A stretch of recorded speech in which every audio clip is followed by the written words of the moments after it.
C'est impeccable, ça fait un mélange. Il est beau, hein? Magnifique. On l'ouvrira après. Ouais, on l'ouvrira après. Bon, faut remplir le trou. Voilà. Vas-y. On va pas Bon, qu'à bah, faire. Non, La c'est la présidente. présidente et monsieur le maire. Et je suppose que chaque adhérent pourra aussi mettre Ah ben oui, chaque Une adhérent pelletée. pourrait mettre un On va petit peu une pelletée de transmettre terre, la mais oui, tout à fait. Vous voulez que je me mette de l'autre côté? Allez, hop. Allez, on va aller de l'autre côté. Allez, bosse, Claude. À vous l'honneur. Voilà. Hop.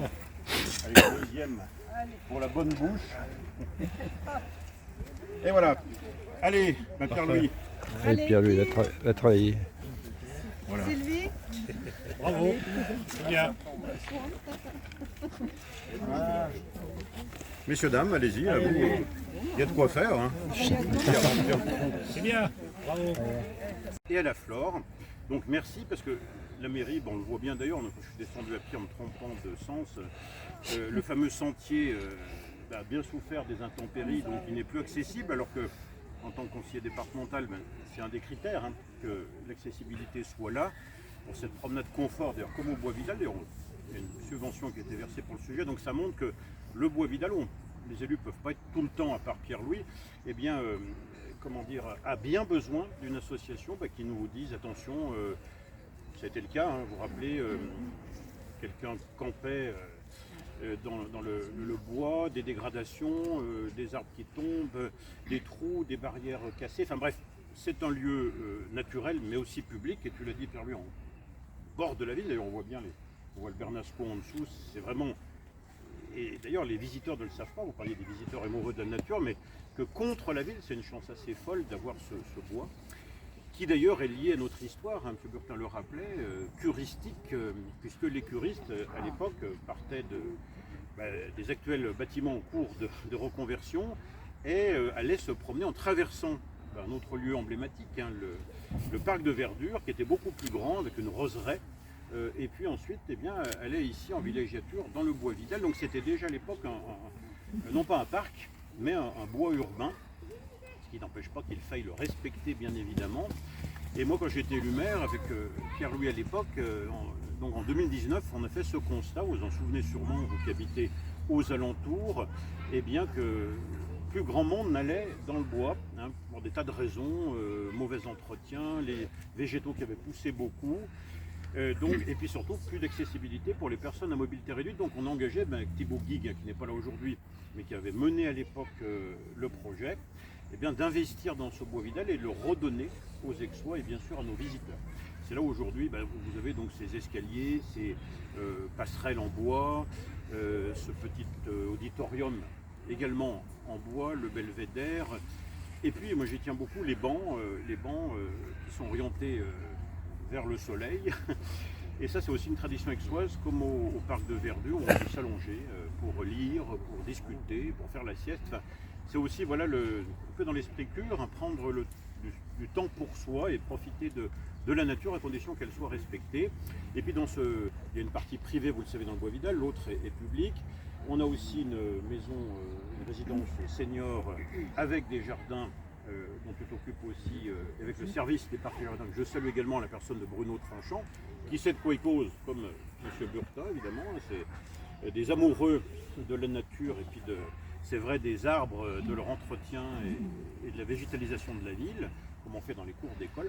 Enfin bref, le bois est à nouveau accessible, mais il faut un peu des consciences, hein, c'est un peu ce que vous passionnez, amoureux de la nature, mais aussi des consciences qui prennent les choses en main, c'est ce que vous avez proposé, nettoyer le bois, comme d'autres nettoient les bords du lac, ce qu'on fait aussi avec une collègue Marie Dunant et une association, et puis nous alerte sur ce qu'il faut améliorer, et voilà. Donc le principe, c'est quand ça ira bien, ça sera grâce à moi, et quand ça ne sera toujours pas fait, ce sera la faute de Pierre-Louis. Oui, c'est ça. Mon prédécesseur faisait beaucoup ça avec moi, donc il n'y a pas de raison que ça ne continue pas. Voilà.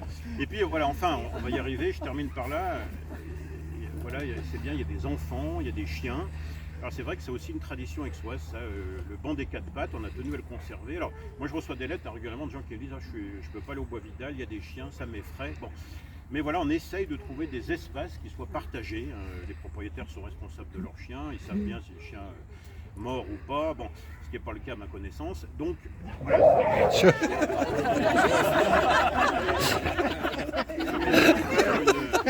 Une démonstration. J'ai fait exprès. Il y a la webmaster, la jeune webmaster qui filme tout, donc ça sera filmé.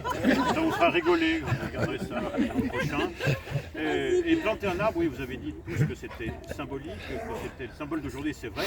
Et c'est pas la première fois, Pierre-Louis, que nous plantons des arbres, on le fait régulièrement, parce que c'est important. Avec les écoles, dans le jardin vagabond, je me souviens de chaque école et collège, si je dis pas de bêtises, avec le concours de nos agents, pour expliquer aux enfants comment on plante un arbre, comment il grandit, etc., comment il meurt aussi. C'est pour ça qu'on les remplace.